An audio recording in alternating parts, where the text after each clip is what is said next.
મહેસાણાના વડનગર તાલુકામાં કૂવામાંથી મળી આવી લાશ। રેડ લક્ષ્મીપુરા ગામના કૂવામાંથી અજાણ્યા પુરુષનો મૃતદેહ મળ્યો। ખેડૂતના ખેતરમાં આવેલા કૂવામાંથી લાશ મળી આવી।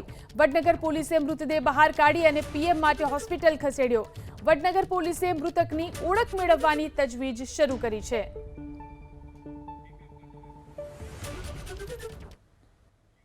મહેસાણાના વડનગર તાલુકામાં કૂવામાંથી મળી આવી લાશ। રેડ લક્ષ્મીપુરા ગામના કૂવામાંથી અજાણ્યા પુરુષનો મૃતદેહ મળ્યો।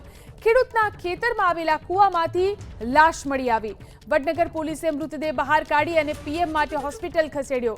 વડનગર પોલીસે મૃતકની ઓળખ મેળવવાની તજવીજ શરૂ કરી છે।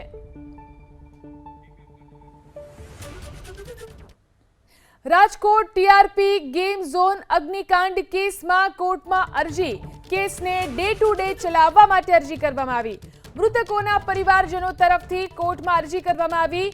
આરોપીઓ તરફે કેસ વિલંબમાં નાખવામાં આવતો હોવાનું કોર્ટનું ધ્યાન દોરવામાં આવ્યું। મૃતકોના પરિવારજનોની અરજીને લઈ 12મી જૂનના હાથ ધરાશે સુનાવણી। ટીઆરપી ગેમ ઝોન અગ્નિકાંડમાં 15 આરોપી સામે કેસ ચાલી રહ્યો છે।